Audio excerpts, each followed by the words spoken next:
Saludo con mucho gusto también a Mario Maldonado, uno de nuestros colaboradores más importantes también en materia de finanzas y economía. Mi querido Mario, ¿cómo estás? Bienvenido. ¿Qué tal, nuevamente Max? Y buenas noches. Muy buenas noches. A ti. Pues sí, vámonos con las noticias financieras. Fíjate que hoy Petróleos Mexicanos anunció, particularmente su director financiero, anunció que se van a refinanciar en el mercado de valores cerca de 2.500 millones de dólares que tiene de deuda esta empresa mexicana. Llama la atención esta declaración del director financiero de Pemex, porque habían dicho que no iban a salir al mercado a refinanciar su deuda. ¿Y a qué obedece esto?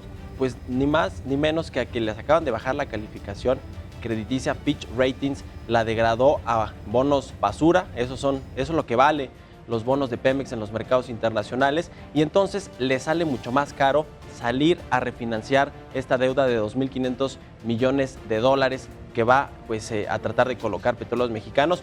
Yo lo que creo es que van a hacer lo que anunciaron hace unas semanas, es buscar a los bancos que tienen esta deuda, como el HSBC, y tratar de refinanciar con ellos la deuda y buscar mejores tasas de interés con estos bancos, es decir, estas líneas de crédito que ya tiene Petróleos Mexicanos, que hay que decir, pues es la empresa petrolera más endeudada del mundo, tiene una deuda de más de 100,000 millones de dólares. Así que pues vamos a ver qué sucede con Petróleos Mexicanos y esta tan pesada deuda que tiene.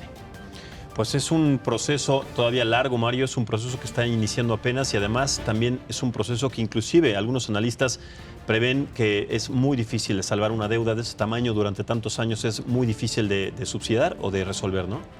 El Pemex yo diría que es el tema más complicado que tiene en asuntos económicos el gobierno de Andrés Manuel López Obrador, porque Pemex afecta a las finanzas públicas, y que le bajen la calificación pues afecta a las finanzas públicas de México. Ya lo vimos, por ejemplo, con la baja de calificación también en la deuda soberana, de los bonos de la deuda soberana. Y hablando también del gobierno, pues hoy se dieron a conocer cifras del gasto público del gobierno, que cayó 11% durante el primer trimestre del año. Estas son malas noticias. Esto obedece pues a esta política, por un lado, pues de austeridad, pero sobre todo esta política de no querer gastar en proyectos que considera el nuevo gobierno que no son los proyectos adecuados. La inversión pública está detenida, el gasto público no ha fluido al ritmo que tendría que fluir para generar actividad económica, así que este dato de caída de 11.1% en el gasto público en el primer trimestre del año, pues nos deja ver por qué la economía cayó 0.2% en el primer trimestre del 2019. Ojalá que este gasto, que vamos estos datos, estos indicadores en el segundo trimestre, ya no caer, porque si no, ahora sí que esperemos lo peor, o sea, una recesión económica, si es que los datos del segundo trimestre del 2019 no son favorables. Eso yo creo que al discurso presidencial que dice que pues vamos requete bien, le va a afectar bastante. Totalmente. El cálculo estimado al principios del sexenio de Andrés Manuel estaba entre 1.9 y 2% más o menos de crecimiento. Bajó primero 0.2, después se está especulando que baje entre el 0.6% y el 0.8%. ¿Qué estamos esperando entonces a partir del segundo semestre del año, Mario? Hoy el promedio de crecimiento económico para México es de 1.3% más o menos, y eso con buenas proyecciones de crecimiento del PIB. La realidad es que lo más probable es que estemos cerca del 1% de crecimiento, o sea que muy lejos. Eso es la mitad del sexenio pasado en la misma época. Sí, ¿Te acuerdas más o menos? Llevamos 30 años creciendo en promedio cerca de 2.3% por año. Por año, sí. Ahora vamos a crecer, si bien nos vamos a crecer 1%, 1.3%.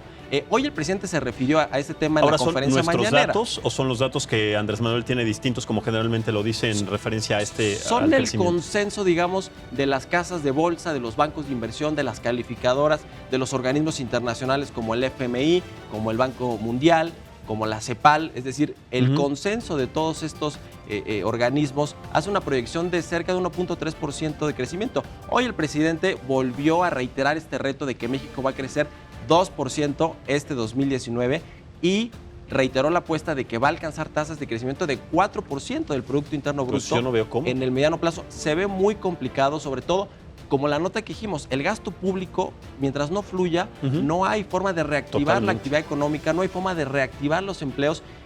Y el discurso del presidente con respecto a los empresarios es otra cosa de las que preocupa mucho a las calificadoras y a los bancos de inversión. Es decir, los empresarios tampoco están invirtiendo en el país, no están fluyendo esos recursos, así que se viene un entorno complicado. Ojalá que, como dice el presidente, que va a presentar sus datos económicos el 1 de julio, sus datos sean buenos y estén respaldados pues por digamos, entidades de gobierno que son pues entidades respetables.